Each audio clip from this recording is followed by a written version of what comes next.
Hello, folks. Hello, folks. Thank you very much. Welcome to Imitating Life, Women, Race, and Film, 1934 to 2000, sponsored by the Princeton University program in African American Studies. My name is Nell Painter. I'm the former director of African American Studies, and I am your convener this evening.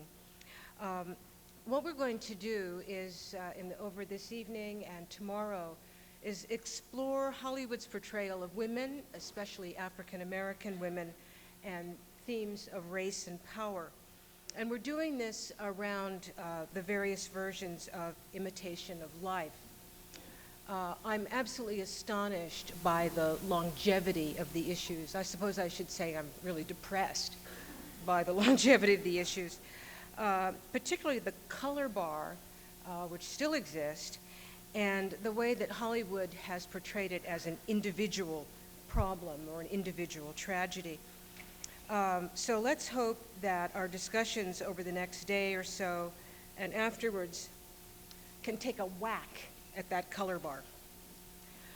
Before I tell you how this evening is going to unroll and introduce our charming keynoter, I want to thank some people and some institutions who have made this possible.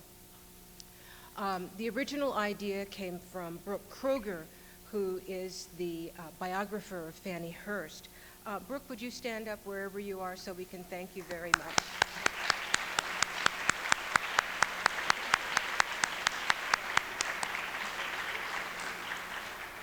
And we brought together a team from African American Studies who put together the program that you're going to be involved with. We need to thank Noliwe Rooks, who is Associate Director of African American Studies, Bill Gaskins, who is a photographer, Claudia Tate, who is Acting Director of African American Studies, and as ever, Jean Washington, the Manager of African American Studies, and Hattie Black, who's the Secretary. Would you all please stand so we can thank you?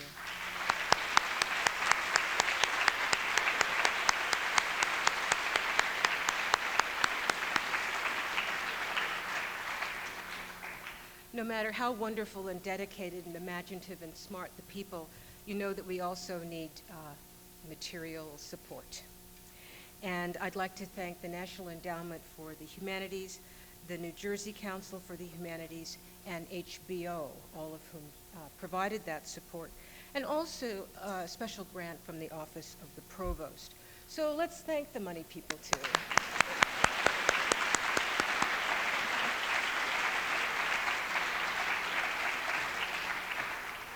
In your program, you'll find a full acknowledgement of both kinds of workers and supporters. Now, let me tell you how this is going to unfold. I'm going to say a few words about Ms. Berry, if I don't dissolve first. And after she gives her formal comments, then we will have questions and answers. In your program, you will find a little card, and you can write your question on that, and then I'll read those questions and she'll answer those. Please, no personal questions or no inappropriate questions. And also I want to remind you that we reconvene at 9 o'clock in the morning tomorrow here in McCosh 50. I'm delighted to introduce to you an actress of extraordinary skill and intelligence, Halle Berry.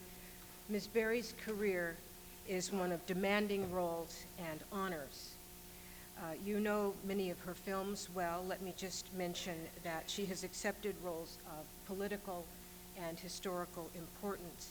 You may remember her as Nina in Bulworth, in which she gives a political education to an ordinary politician. On television, she played Queen, and that earned her the NAACP Image Award for Best Actress and the Hollywood Press Club's Best Newcomer Award. Also on television, The Wedding, in which she worked with Charles Burnett, who will be talking with you tomorrow. Burnett directed Berry in this Oprah Winfrey Presents dramatization. She also comes to us bearing honors for her stunning portrayal of Dorothy Dandridge in the HBO film Introducing Dorothy Dandridge. And for that, she received a plethora of awards, the NAACP Image Award and Entertainer of the Year, a Screen Actors Guild Award and a Golden Globe Award, and the Emmy for Best Actress of the Year. Yeah.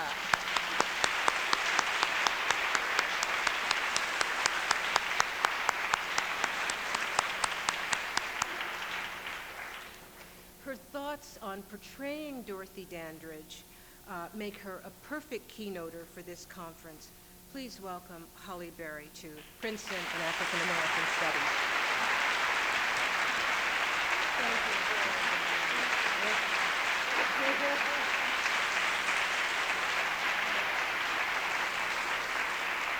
Thank you. Thank you so much. Wow. I knew I'd get to Princeton some way. I'm surely not smart enough to be here. First, let me say thank you to the entire staff and faculty here at Princeton, especially No Leeway Rooks. This is a wonderful honor for me, and I want you to know how proud I am. And there's a story that I want to share with you that makes this night very personal and very real for me, and that is I got asked to speak here probably in March or April of this year. I got a beautiful letter from No Leeway Rooks, and she was asking me to come be the keynote speaker. Well, for those of you who don't know, and I don't think there's a person on the planet right now that doesn't know about this car accident that I was involved in. But if you don't know, I was in a car accident, and I was going through probably the darkest time and the scariest time of my entire life. And if I ever felt unworthy, if my sense of self was ever being challenged, if I was questioning who I was and why this was happening, and was I a good person or a bad person, it was during this time. And not a day was going by that I wasn't crying or down on my knees praying, asking for guidance and leaning on my family and friends, just basically scared to death. And I got this letter from No Leeway Rooks asking me to come be the keynote speaker at Princeton University. And in that moment, as I was in this dark tunnel that went on and on forever and seemed to have no end, that letter was a light at the end of the tunnel, because that letter reminded me of who I really was. It wasn't this person that the media was making me out to be, but it reminded me that I was a woman of great substance, that had worked really hard at my craft, that had become someone that I and my community could be proud of. It had to be true because Princeton was asking me to come speak. So, being here tonight means so, so much, because that letter was the first step in me getting through that really dark time. From that moment on, I felt inspired to fight. I knew I was worthy, and I knew that I would get through it, and I knew that I would be here on this day and hopefully be happy again, and I am. So thank you very much. Now, we're here to talk about The Imitation of Life. I know some of you have probably seen the movie. I heard it was screened today. I've seen both versions of the movie. And it's a movie that has, withstood time. And mainly because so many of the themes of the movie are issues that we deal with today in the year 2000. And I venture to think probably we'll be dealing with those issues at least throughout my lifetime. So I'm not really going to speak about the movie because Charles Burnett and some other filmmakers are here and they're going to be speaking tomorrow. And really that's not my area of expertise anyway. I decided that I wanted to speak about what I know about, and that is the plight of the black woman in film. That's been my struggle for at least the last 10 years, and that's really all I feel qualified to stand before you at Princeton to talk about. So let me start by telling you one of the questions that I'm always asked. Everybody comes up to me and they say, Halle Berry, how did you get started? And I used to answer that question. I used to say, well, I started off in beauty pageants and I started modeling and blah-wee, blah-wee, blah-wee. And now, instead of telling them how I got started, what feels really important to me is to say, it's not how I get started, it's how do I stay. Anybody can start. Anybody can say, I want to be an actress. Go to Hollywood, and a lot of them walking around saying they're actresses and haven't done a thing. So it's easy to start to be a director. You can say, oh, I can direct that movie better than so-and-so, and you could start to try to do it. But the real question is, once you start and you see that it's a lot harder than you thought it was, how do you stay? I think there are 5 key elements to staying at whatever it is you do. Primarily in the film industry and as a black woman in the film industry, I think there are 5 things. The first thing I would have to say is that you have to be a good loser. Now you might say, loser, I'm not planning to lose, I'm planning to win. But what I've learned in this life, that if you can't be a good loser, then there's no way you can be a good winner. And I learned that back in my beauty pageant days, where so many people try to, toss off as frivolous, oh, you started off in pageants. But through those 3 years of beauty pageants, I learned how to win. I won the first one I entered, the second one, the third one, the fourth one. And then finally, when I got to pageant 5, I lost. And it wasn't so much that I, really cared that I lost. It was different because I was so used to winning. And in that moment, I had to learn how to be a gracious and a humble, good loser, and realize that my self-worth and my value didn't depend on if those 10 people arbitrarily decided to pick me, because anything we do that's artistic is, very subjective. So I had to dig down and say, this isn't a measure of my worth because I didn't win. This isn't a measure of my talent or my ability because I didn't win. And that lesson has served me so well throughout my career. Every day, even today, I'm faced with rejection. There's so many parts that I think I should have gotten that I didn't get. Just last week, I was fighting for one and didn't get it, But you move on. But because I learned 15 years ago how to be a good loser and where to place that in my life, it serves me well because I continue to go out to the next audition, meet the next director, and keep on going, still knowing that that's not a reflection of my worth. Second one is drive. This industry is not for the meek at heart. It's not for, sometimes I want to do it and sometimes I don't. You have to have an innate drive. You have to have a passion that won't let you stop, that won't let you take no for an answer. When somebody says you can't do that, you have to be able to say and mean, oh no, watch me, and go next door and try it another way. If you can't do that, this industry is not the one for you. And I would venture to say anything. I know you all know, being Princeton students and faculty, there's no way you could be here at Princeton if you didn't have that same kind of drive. You say, oh, no, I can't, and you say, oh, yes, but I will. So that's key to me. For a black woman in film, you got to have that drive. The third thing, this is going to sound really silly, is you have to have talent. So many people just don't have talent. You have to have that God-given talent that is undeniable, unmistakable. Got to have it. A lot of people want to be actors and singers. I'd love to sing, but I can't sing. I've got record deals being thrown at me left and right. Well, Jen Lopez did it. Janet Jackson does it. Whitney acts. You can sing. And I say, no. No, I cannot sing, and I'm not about to go out like that. No. So you have to, one, have talent, and then recognize what your talent really is. And just because people want to lead you one way, you have to keep your eye on what you know to be true about yourself. And in my case, I know I'm not a singer, so my ego doesn't allow me to go try that just because a big record company says I can. It's having talent. The fourth thing is you have to have integrity. Integrity about your work. And I learned this lesson the hard way. I was in Chicago modeling, and I realized that modeling really wasn't, happening for me because I couldn't speak. I'm one that likes to talk and say, no, do it like this. And when you're a model, no, you do it like they say do it, or you don't do it. So I quickly started to feel like this is not the thing for me. So I started taking acting lessons, and I went to a really famous acting school in Chicago called Second City. Have you heard of Second City? Yeah? It's very revered, and it's hard to get in, and I pulled all these strings, and so I get in, right? And one of the first classes that I got put in, I thought I'd get in the improv class first or the scene study class first. No, I get put into the stand-up comedy class first.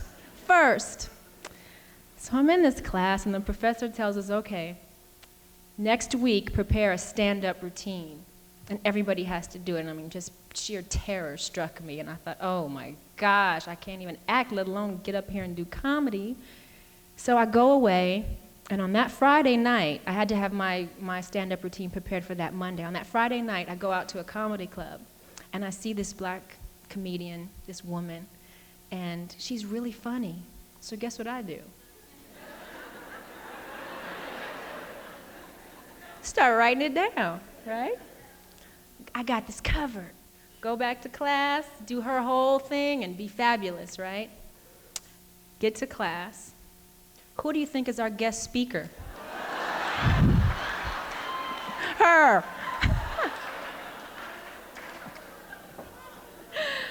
So needless to say, you can imagine how miserably I bombed. But what I realized through that experience was I was about to perpetrate that somebody else's words were mine. And that made me take a good look at myself. That woman just didn't show up. It wasn't a mistake. I like to call it divine intervention. She was there for a reason, to teach me something that I desperately needed to learn as I was on this path. And that was integrity of my work. So needless to say, that day I went to the professor and I made up a lame excuse, and I said, I really cannot do this right now because you see, I had like diarrhea this morning, and I was not able to, and so I made this whole thing up. And I got to go the next week. But what I did was, in that week, I thought up my own jokes. And I worked really hard at creating things from my own life. And I brought myself to that stage. And that night, when I got up there, I still bombed. But it was with my own stuff. And that made me feel really, really good. Because it was mine. And I had won because I faced that fear. And although it wasn't funny, I had the integrity of my very own work because it was my authentic thoughts and my stuff. And so I've learned that integrity of your work is very key. And that way, when you win big, it's yours. You don't have to look over your shoulder thinking somebody's going to find you out or take it away. It's yours, and you stand on your integrity forever. So that's key. And the last one, number 5, which is probably most important behind integrity, and that is courage. You've got to have the courage to take risks. This isn't an industry where you sit back and you just let things happen or you do what the next guy's doing. You have to be a visionary in a way, especially if you're black and a woman. You have to be willing and looking for risks to take. Because if you don't, what you'll find is that you might have a career, you might work as an actress, but you'll be on this mediocre path. You'll sort of just fit in. You won't be anything special. You won't do anything special because that fear of taking risks sometimes can stifle you and not allow you to be as creative as you can be. I know when I did my very first movie, Jungle Fever, I had to play a crack-addicted, a crackhead, basically. No other way to put it, crackhead. And so many people said, don't do that, you're a beautiful girl, you want to be a leading lady, don't play no crackhead. And I said, no, I want to be the crackhead. I want to be the crackhead. And I went into my audition with Spike, and I was there auditioning to be his wife, the pretty prissy one that was all cute with the Prada clothes. And I read for that role, but after I read for that role, I said, now Spike, can I read for the other role of Viv, the crackhead? And he looked at me like it had about 100 heads. He said, what? No, you're not Viv. And I said, yeah, I've been working on the Viv part. I really want to try the Viv. And he said, well, okay, but you have to go in the bathroom and wash all your makeup off, and then you can try Viv. And I said, all right. So I go wash my makeup off, and I come back. And I take that, in my mind, which was a big risk. Risk one of making a fool of myself in front of Spike Lee, because I didn't know if I could be the crackhead. I thought I could be the crackhead. Risking, and then risking once I got the role, risking to do it, because that wasn't really the most flattering way to be seen for your first movie. Remember my mother calling me and saying, damn, why'd you do that? You know, so it's about taking risks, you know, in this life. So those are the 5 things, you know, that I think, you know, being a good loser, you have to have passion and drive, you have to be talented, the integrity of your work, and then having the courage to take risks. That's what you need to get started, okay? So say you have all that, okay? And you're in the industry, living out in Hollywood, and you're doing your thing. Then, once you're in the business, then what? There's a whole new set of issues. That's just getting you to the business. Next, once you get in the industry as a black woman, what you find is that you have all this stuff, integrity, you're a good loser, you have passion, you have courage, but the industry doesn't know what to do with someone like you, because all the screenplays and all the scripts that are being written aren't written for people like you. And the industry is afraid. See, they don't have all the stuff that you have. They're not ready to take risks. They don't have the integrity of the work. You know, they don't have all that stuff that you will have to have as a black woman to even get in the door. They don't have all that stuff. See, so now you get there and there's no place for you, nowhere for you to go.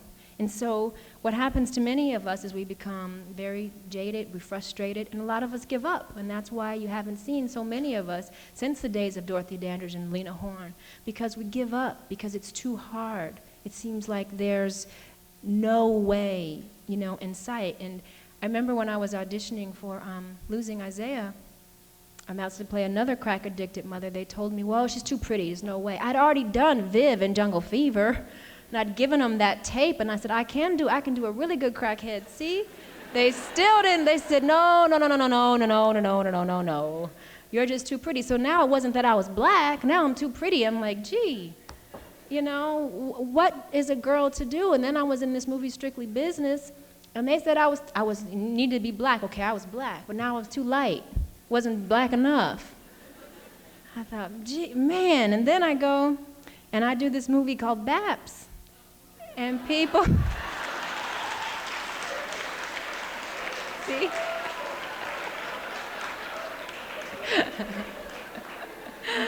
I did have a little something to prove with that movie, but I go and I do this movie Baps, and then I anger the entire African American community because they think I've not depicted us in a fair and proper way. And my answer to that was, see, these are the things that get on your back as a black woman. Once you have all that other stuff and you get in the industry, then you get all these monkeys on your back. And that's a big monkey that the African American community sometimes puts on us. We have this responsibility to carry the entire, you know, lot of everybody. And at the end of the day, we're artists, you know? And we make decisions to do things for all kinds of reasons. And for me, in that case, I was going through a really painful divorce. It was either do that movie or hang myself from the shower. So I did the movie because I needed to laugh. I needed to work. I needed to have a distraction. And that was the only offer I had. So, you know, you do what you gotta do. And sometimes people take jobs because they have house notes to pay. You know, because acting is a job. We don't just do it for fun and have like another job we do at night. It's a job. And so to put that kind of pressure on what we choose to do, sometimes if you live by that pressure, you would never work and you'd have no life and have no house. You'd be living out of your car. So it's too much pressure that we put on once we get inside the business. And I did this movie with The Wedding with Charles Burnett, who's in here somewhere. Is he in here? Where's Charles? Is he in here? There he is.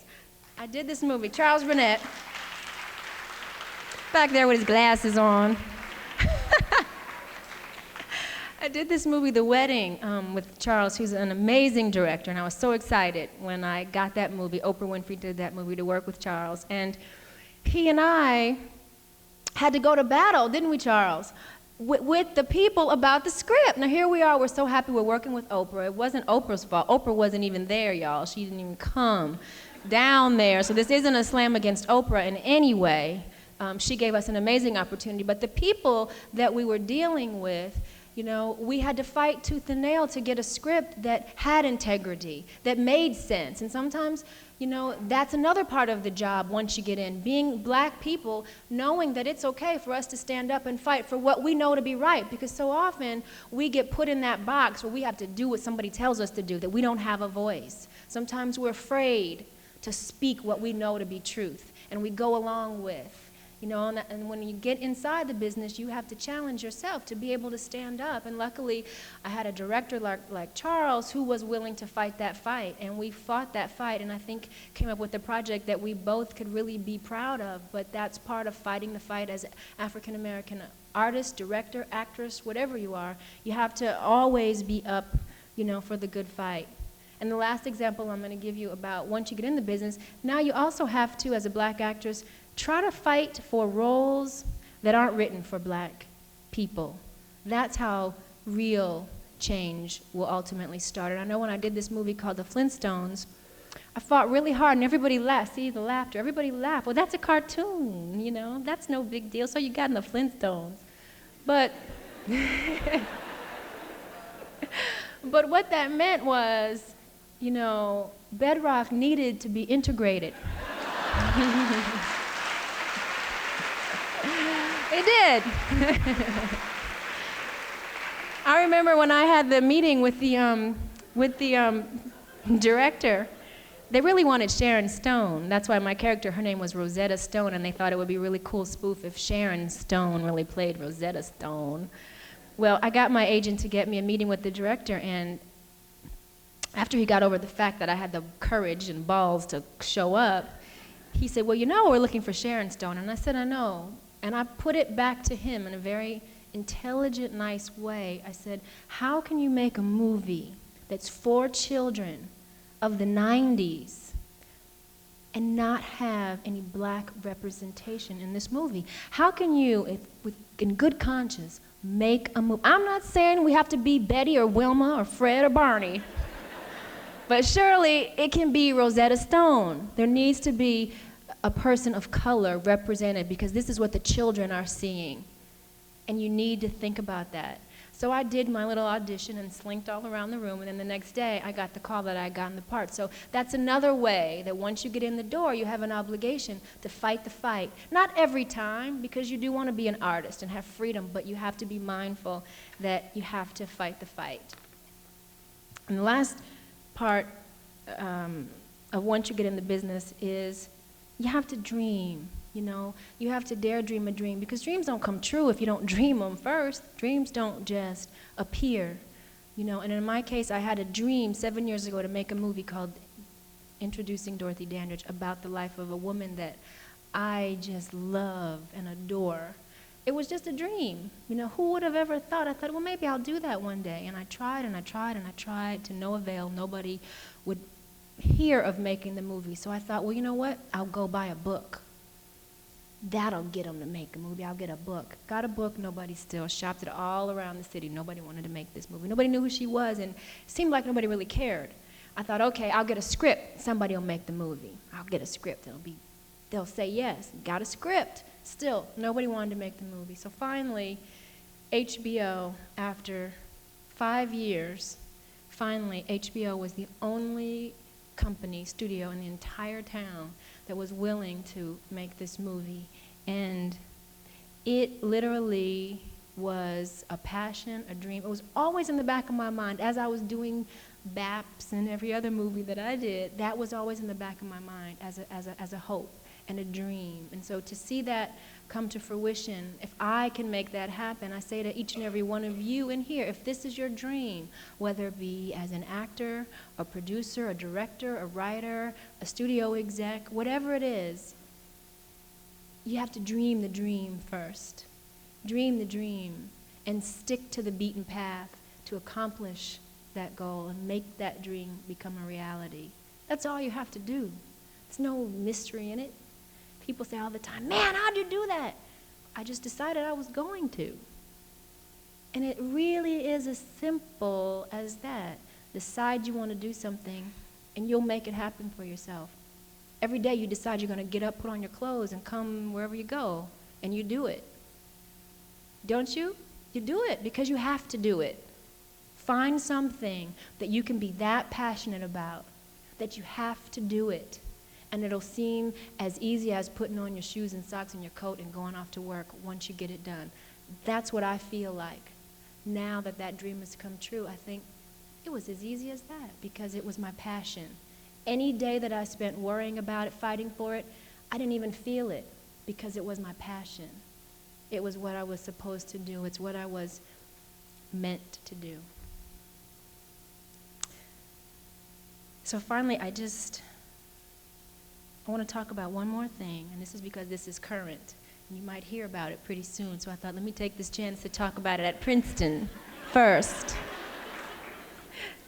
Another part of being Black and in this industry, this year, after I got all these awards, and I finally feel like, wow, finally, the industry, they take me seriously. Because for a long time, I felt like they must just think I'm a joke. I don't think anybody really gets me.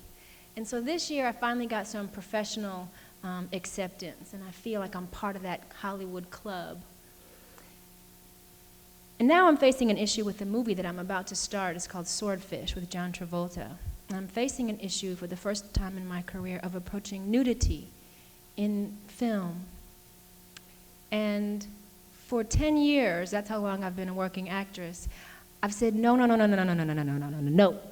I'm not gonna be nude in any way, shape, or, barely I'd show my toenails. I'm just not doing it. Scripts would come and I wouldn't even read them. I would say, no, don't, if it's got a little bit of nudity, I don't want it. And a lot of things have happened in my life, a lot of ups and downs. I have a wonderful relationship in my life. I have awards now. I feel validated as an artist. And I finally feel free to explore myself as an artist. Not to say that the minute I got that revelation, I decided to okay, now I'm gonna take my clothes off, because I didn't. But what it freed me up to do was to now make choices from an artistic standpoint, not just from a standpoint of proving something. And that's a very freeing and empowered place to be. So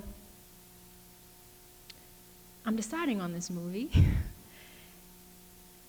But I think what's really important is that if you make a decision like that, as long as you stick to the 5 things that you know, the integrity of the work, the drive, knowing how to lose, because what if I do this and it's not good? I have to remember all the 5 things that I talked about in the beginning. And it's about taking risks. And that would be a risk for me to take. But every time in my career that I've risked, I've won. Even if the movie, as in the case of BAPS, doesn't turn out to be a huge hit, there's still many great things that come from even those things that we think are bombs or not successful. Success, you don't just learn and gain things from things that seem successful. You gain and you learn from every situation that you make. And there are no right and wrong choices. They're just different choices. So that's another hurdle that I'm facing right now, that's current, that's happening like right this minute. I got to go back on Monday, and that's what I'm dealing with. So it never stops, I guess is what I'm saying that to say. When you think you get to a certain point in the industry, then bam, they come hit you with another hurdle, another decision. And at the end of the day, what my goal is to take us further as Black people. There's a woman, and I won't say her name, but I just picked her. She's the president of my fan club. And she read about this, like in USA Today. Halle Berry goes topless. And so she wrote me this email, and she said, oh no, don't do it, don't do it, don't do it, don't do it. You are our modern day, you're this generation's Dorothy Dandridge, Lena Horne, and ain't nobody want to see you naked. Don't do it, don't do it, don't do it. And so that put a lot on my mind. I couldn't even sleep that whole night, and I thought, wow. she's really bothered by this. So I wrote her back and I said to her, maybe you don't want to see me naked. And my dear friend Patty Webster told me that anytime you point the finger at somebody, there are 3 pointing back at you. So I said, maybe you don't want to see me naked. And maybe the rest of America doesn't want to see me naked, but it's not about that. It's about, what do I want? What does Halle Berry want as an artist? Is this a role that will challenge me that I haven't done before? I also made her aware of the fact that instead of focusing on this one role that you may not approve of, isn't it more important that I'm quickly becoming one of the highest paid black actresses ever? Isn't it important that this is a role that was written for a white woman, that if Dorothy Dandridge and Lena Horne, the women that you speak of, if they were, one, if Dorothy were alive and if Lena were 34, would jump at the chance to do, because they're opposite a big star like John Travolta? Doesn't that take us to another level in the industry as black women? And then I want you all to know I talked to the director and I don't have to be nude.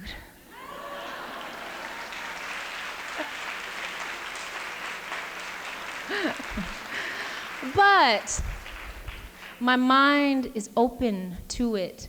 I'm not going to allow my blessings to be blocked because somebody wants to put shackles on my feet and expect me to do what they want me to do. And so that's having that courage and all the other things that we talked about.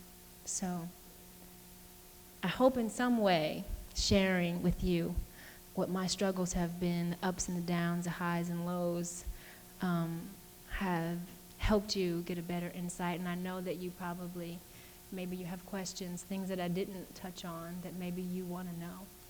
And I'm happy to answer those. Yes. Thank you. Yeah. The floor is okay. Yeah, it's okay.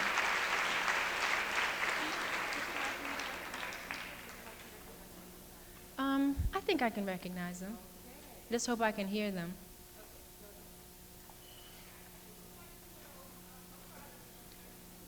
Thank you.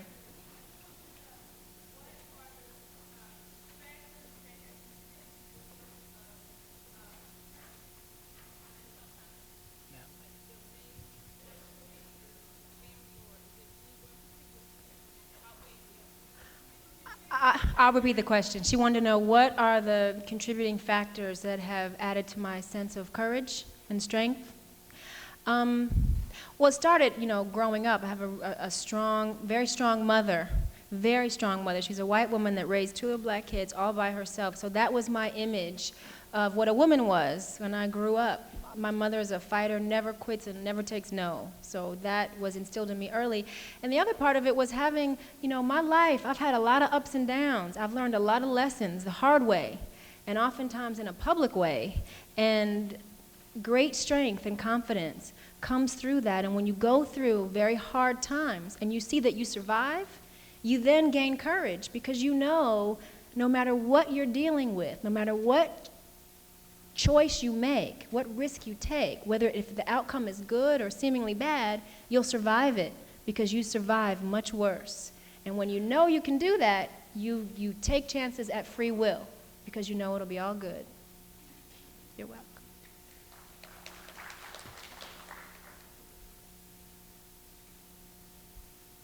I had a question about the success of the black comedians that we've seen this summer, people like Eddie Murphy and Martin Lawrence and Jamie Foxx.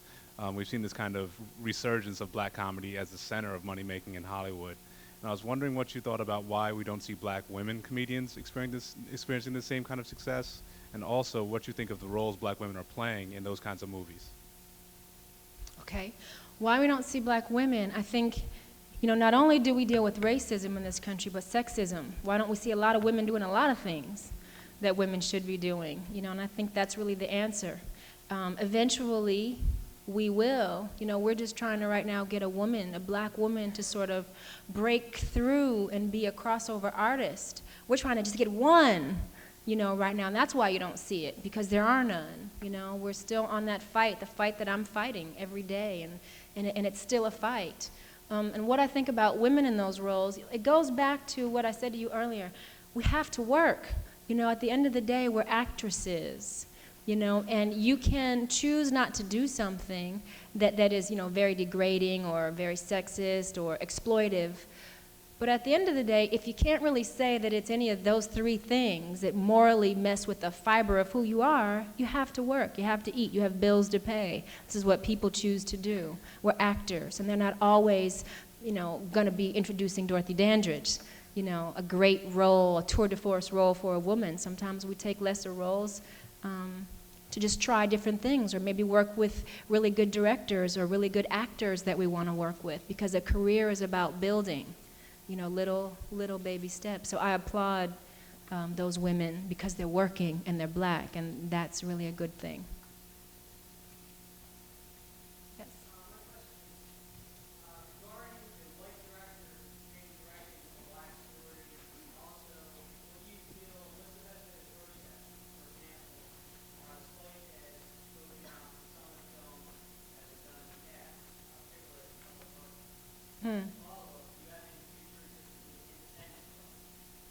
Okay, well, I thought The Color Purple was a wonderful movie, and still Spielberg is, very white. So, I'm black, and I have a very white mother, and she did okay too. So I think that to say that white people should not direct black stories, that's a racist comment in and of itself. So I just think they have to be passionate about the story, understand the story in which they're telling. I mean, there's some black people that don't understand black stories that they're trying to tell. I don't think it's a color thing at all. Mm-mm. Yes.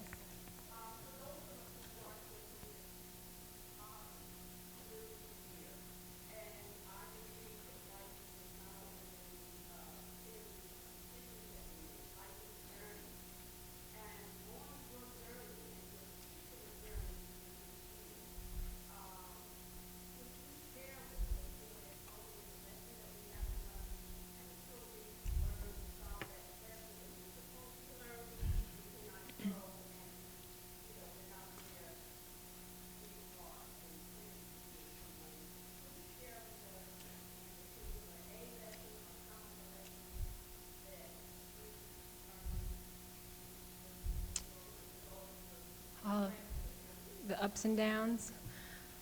I learned how to face fear. Look fear straight in the face and battle it. And I think that's why I had the car accident that I had this year, and I went through all of that scary, scary, scary time. It was about facing a fear and gaining strength. Strength, the kind of strength that I need to go to the next level in my life. And I also learned, this year through producing Dorothy Dandridge and having it win every award, that I could have possibly gotten this year, it gave me a great confidence. Not because I did the movie, or not because I won the awards, but because I had a dream 7 years ago. And I made it happen for myself. I didn't show up at an audition and get a job on a fluke and then win awards.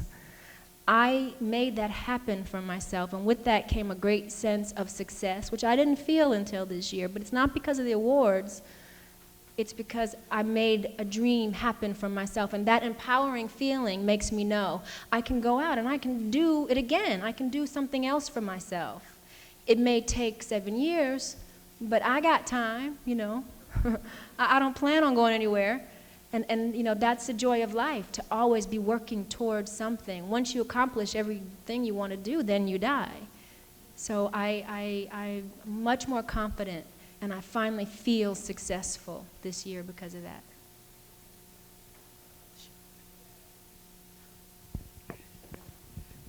Excuse me. I'm sorry, is she talking? Oh. Okay. Hello? Hello? Okay. Up here. Oh. Okay. I'm sorry. My family and I have been Halle Berry aficionados for a long time, particularly my teenage son, who's had a crush on you since forever. When he first saw you in The Last Boy Scout, you were absolutely exquisite in that film. I also have a daughter who is a big fan of yours, and she actually has the Storm doll that she'd like to have you sign for her. Oh. Okay. And they also appreciated that, and we do like the idea that you do try different kinds of roles. The only objection I had to Baps was the title. Well, I knew you had one. Everybody does. Thank you. Thank you. I'll be glad to sign that for you. Oh, Okay.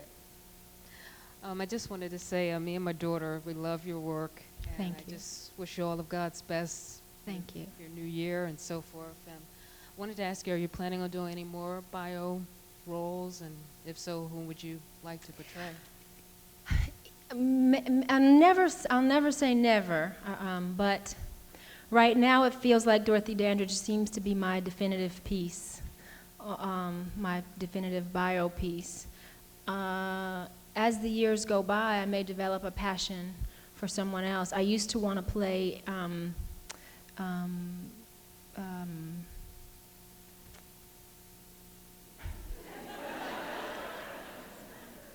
Wilma Rudolph. I used to want to play Wilma Rudolph or Angela Davis. Very much so, Angela Davis. But now I think I'm gonna, I've done that. This Dorothy project has been like a 2-year thing for me. It's just gone on and on and on and on. So I kind of want to separate myself from that, which is why I chose this next movie, Swordfish, to do something fun and sexy and something really different as an artist. But maybe as the years go by, I'll get back to doing another bio piece. Okay, we got 10 minutes, y'all. Yes.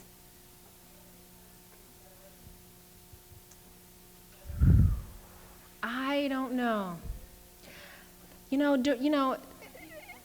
She wants to know, do I plan on directing? And I'll look to Charles when I say this because so many actors want to direct. And it's a really hard job. It's really, really, really, and you have to be a director in order to direct. A lot of people try, but not everybody's a director. And I have a lot of respect for what they do, and I need to learn a lot more before I even thought about that. So much more that it's not even a thought right now. I like producing, I like being in charge and, organizing and being the creative part that way, but directing, I don't know. Not at the moment, no. You're welcome. Hi. Yes. My question's different from the nature of everyone else who seems to be interested in I'm very interested in your personal career, but I wanted to ask a more broad question that may go beyond the scope of maybe what you've talked about because of the whole theme of the conference being women, race, and film. And I know that in the past, history shows that maybe African Americans and Asian Americans have had some unfortunate times, but I really believe that African American women have set the precedent for Asian American women in film. And I was just wondering what you think that Asian American women could learn from the model that successful actresses such as yourself have set for us. Well, I think just because the underrepresented groups seem to be yeah.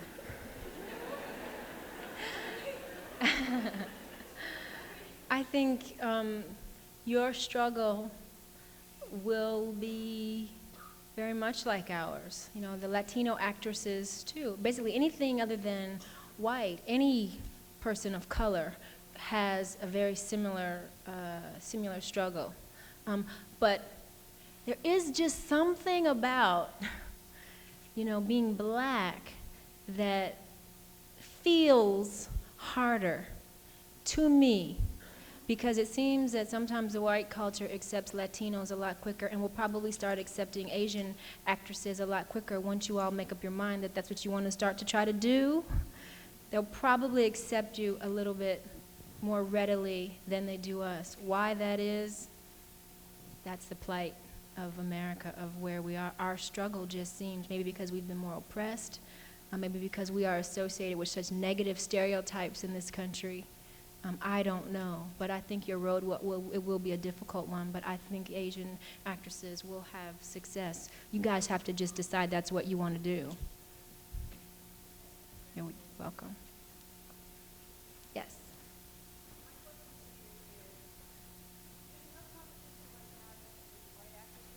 How is it with the other black actresses? Like a role for Angela Bassett wouldn't probably be the same role that a Halle Berry or a Janet Jackson or like how was the competition just among the, I guess the sisters, if you will, in Hollywood? Okay, she wanted to know what is the competition like among the black women in Hollywood.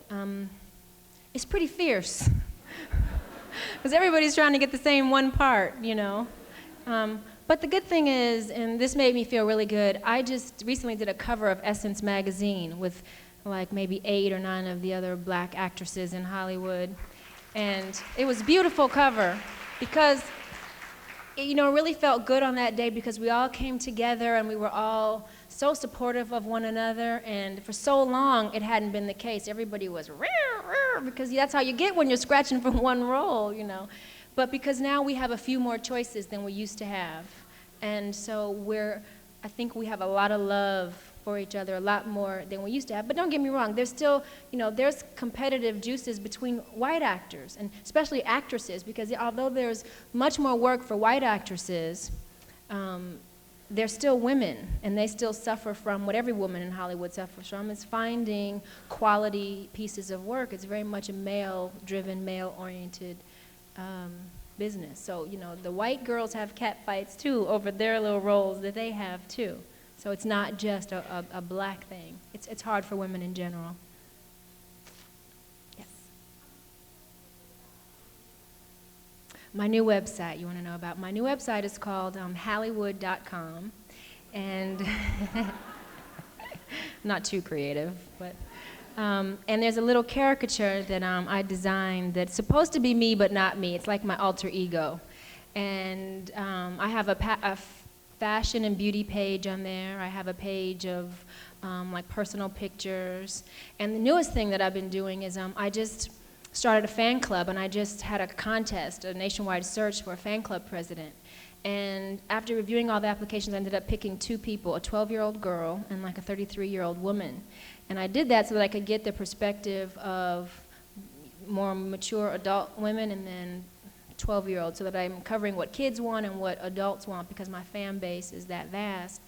And we have all kinds of contests, like, win trips to Hollywood to spend time on a set, go on shopping sprees, all kinds of fun things, so that I can somehow be in touch with the fans, say thank you to them, and sort of get some real interaction. So far, it's been a really, really good thing. And it also gives me a place where I can go, because I'm like a, an internet junkie. I'm always on there, and this way I get to, write in there on my page and say what I want to say, uncut, unedited. They can hear it straight from me. When there's rumors flying around, I can type in, no, I did not just get into a fight with Mariah Carey over Eric. I never even went there. So it's been a real good thing, a really good thing for me. That's not true. If you guys heard that, I did not get into a fight with Mariah Carey. It's about to come out in the tabloid, and it's just not true. I haven't even been to the set of that movie. Haven't even been there. Haven't even seen her. And they're trying to say I beat her up. Not true. Yeah. Pardon? Did you get the red folder? Did There I was a get the red red folder that folder? was supposed to come to you this afternoon from Linda Coles from NJN, who interviewed you earlier.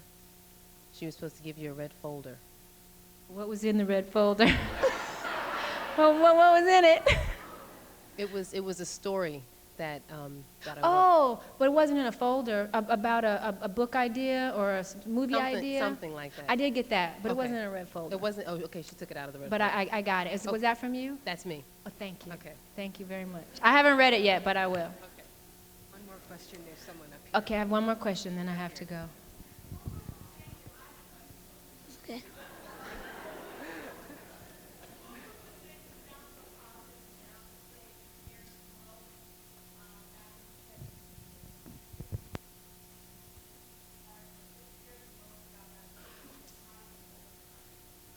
girl, I thought I was going to jail. Over something that I knew I didn't do, I didn't intentionally do. I was knocked in the head, silly. I don't know why I chose to drive home up the street. I don't know. And that scared me the most because I thought I may go to jail because I had an accident. I mean, I didn't pull out a gun and shoot anybody. I didn't chase this woman all around town and ram her car. I was just going home, minding my own business, and bam, I had an accident like any one of you can have in here. And that scared me, that I'd be in jail for something I know I didn't willfully do. I would never try to hurt anybody. And when you think about you may go to jail, I mean, you know, that's pretty scary. Scary. Let's Okay. thank Halle Berry very, very, Thank you so much. Thank you.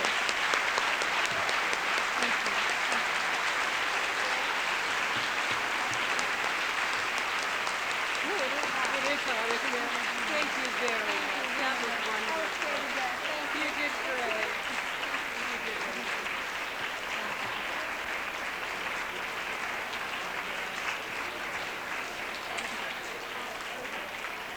Wait, folks. Before I let Halle Berry go, I have to tell her, in regards to her ambitions, or her former ambitions about Angela Davis, that she'll have to come back to Princeton for September 29th, when Angela Davis is going to speak here at the Third World Center.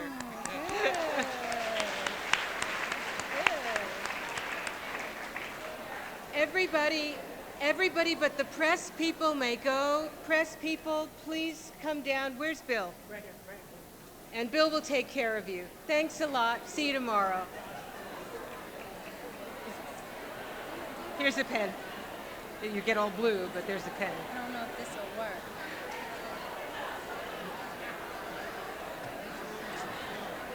Okay.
Yeah, I know. I try to get it.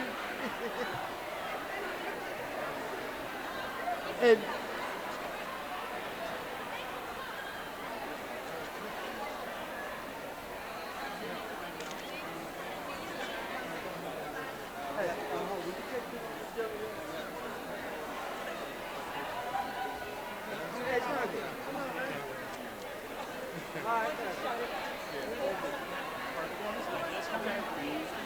I think I have to go back and do some press. Okay, but if you're still here, if some of you are still here when I come out of there, I want to make you happy and do that, okay? But I got to go do that first, okay? No, I'm done.